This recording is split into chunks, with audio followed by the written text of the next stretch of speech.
शहर की पुरानी बस्ती में ताले की एक दुकान थी। उस दुकान में ढेर सारे ताले चाबी थे।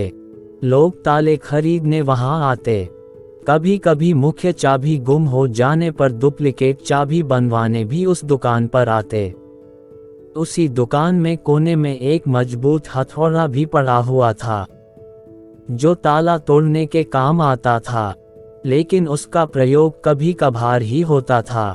कोने में पड़े पड़े हथौड़ा अक्सर सोचा करता कि मैं इतना मजबूत हूँ, इतना बलशाली हूँ, इसके बाद भी इतने प्रहार झेलता हूँ, तब ही ताले को खोल पाता हूँ। लेकिन चाबी इतनी छोटी होने के बावजूद किसी भी ताले को बड़ी ही आसानी से खोल लेती हैं।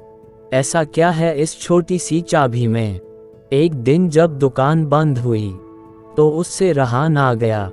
उसने चाबी से पूछ ही लिया, चाबी बहन, मैं बहुत दिनों से एक बात सोच रहा था, किंतु बहुत सोचने के बाद भी मैं किसी निष्कर्ष पर नहीं पहुंच पाया।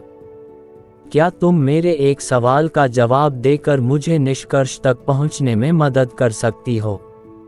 चाबी नम्रता से बोली, पूछो भाई, बन पड़ा तो तुम्हारे सवाल का जवाब मैं तुम्हें अवश्य दूंगी। बहन, तुम में ऐसी क्या खास बात है कि तुम इतनी छोटी होने पर भी हर प्रकार के ताले, चाहे वह कितना मजबूत और जिद्दी क्यों ना हो, बड़ी आसानी से खोल लेती हो, जबकि मैं तुमसे बहुत बड़ा, बलशाली और शक्तिशाली होने के बावजूद ऐसा नहीं कर पाता।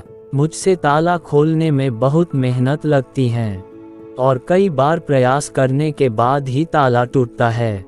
चाबी मुस्कुराई और बोली, बहुत ही साधारण सी बात है। हथौड़े भाई, तुम ताले पर प्रहार करते हो, इस तरह तुम उस पर बल का प्रयोग करते हो और खोलने के प्रयास में उसे चोट पहुंचाते हो। ऐसे में ताला खुलता नहीं, बल्कि टूट जाता है, जबकि मैं बिना बल का प्रयोग किए और ताले को चोट पहुंचाए बगैर उसके अंतर्मन में उतर जाती हूँ। इसलिए मेरे निवेदन पर ताला तुरंत खुल जाता है। सीख, जीवन में कई बार ऐसी परिस्थितियां आती हैं जब हमारे सामने हथौड़ा या चाबी बनने का विकल्प होता है।